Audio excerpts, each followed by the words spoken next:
Well, it's officially midsummer. July 4th has passed us and the water temps are up into the 70s, and that's got the fish really, really aggressive. Hey, I came back out here to Devil's Lake this week. I was out here earlier this year for the pike bite, but I'll tell you, I couldn't pass up coming back out here for the bite that's going on right now. Stay right where you're at. There's some great walleye action coming up on Fish Ed.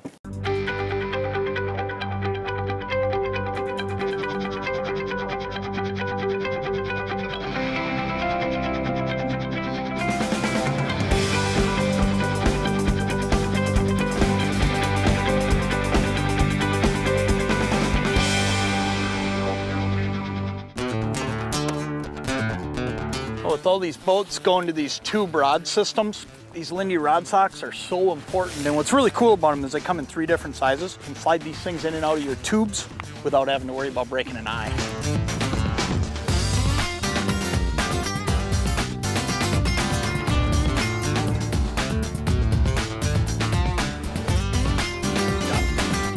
Oh yeah, that one's got a little juice in him.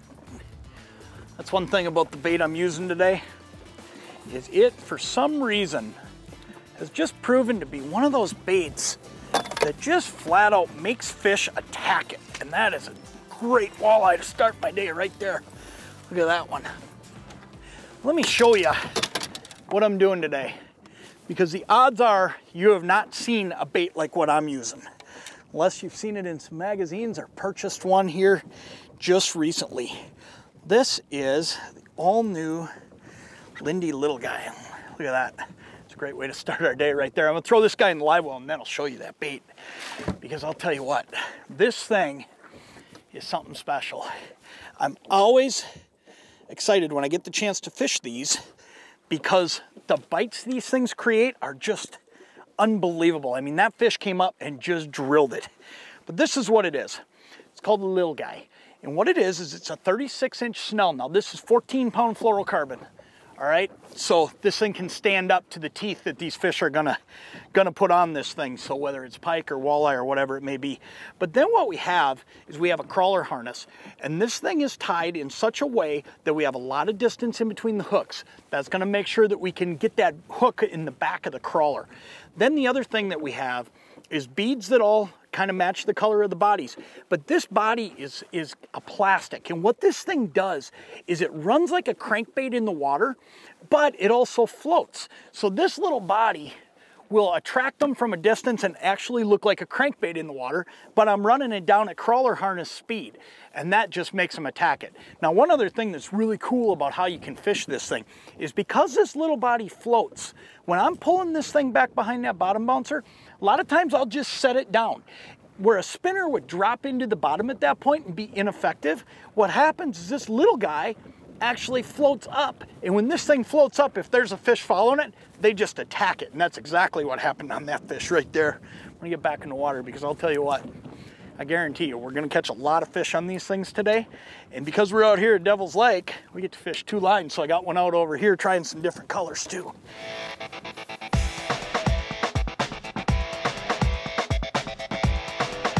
That is the neat thing about these gloves. Just pick that fish up. I didn't have them break any of my hooks. That one just come up and smacked it when I stopped it. Ooh, let's hope this is an eye. If it is, oh yeah, it's a good one. Good walleye, look at that one. All right. Boy, that was a great example of what I was talking about earlier though. I stopped that bait, set that bottom bouncer on the bottom, and as soon as I lifted, this walleye was there and he just drilled it. And that's what these fish will do with this bait. You know, it's a hybrid. It's kind of between a crankbait and a spinner. And it's everything that a walleye or a pike attacks. You know, when they hit a crankbait, they come a long ways and they slash and they nail it. They do the same thing on a spinner to a certain point. Look at that, that's a dynamite eye right there. But you put the 2 of them together and you slow this thing down, because I can go a little slower than crankbait speed, but yet I can go a little bit faster than spinner speed. It's the perfect bait for that neighborhood of, you know, maybe 1 to 1.5, 1.6 miles an hour, and it just catches fish. That's awesome. throw him in there. We are set up on classic mid-lake structure now. This is an old road bed here that I'm fishing today, and the fish are just stacked up on the windy side. The wind is actually going down, and that got me a little bit nervous. So what I'm starting to do is work off the edges a little bit. Earlier today when we first pulled in here, the wind was blowing a little bit harder and those fish were right up on top. Now I'm just working that north edge of it and I'm going back and forth on the windy side and I'm catching them pretty good. All said and done though, that's what you want to look for. Now you're looking for that mid-lake stuff. We're into the 70s, we're in summertime patterns, and these fish are going to be out roaming stuff other than the shoreline stuff they were on last time we were out here.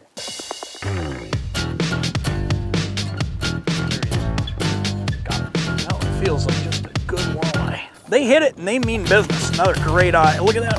Oh! I missed him. I was close. I almost got him.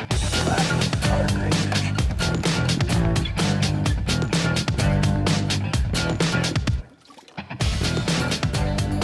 Got him.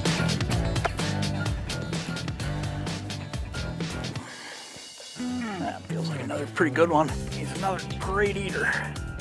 Get that guy in here. Boy, that right there is a great way to wrap up the day. Let's do this.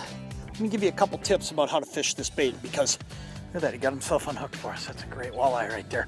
But because that bait's brand new, and I know most of you will be buying it and trying it for the first time, there's a couple things I want to show you about it and tell you. Number one is what I'm doing a lot of the time here is I'm pinching off my crawler right behind that second hook. The reason I'm doing that is because we have so much space in between these hooks, and by the time you put that body here, if you left that full crawler back here, that's an awful big meal, and too often they'll come up and grab the back end of it and you won't get a hook in them. So all I'm doing is I'm pinching that thing off about an inch behind the back hook. The other thing I'm doing is I'm putting constant movement down there. Now when you're working this thing, you're actually, even on monofilament, when you pull that thing forward, if you're at a 45-degree angle, you're gonna feel the wobble just like in a crankbait. I'm doing a lot of work in that bait. Then every now and then I'll just put it in the rod holder. But if you notice, I've caught more fish today on the handheld rod, and that's because I'm putting constant action on the bait.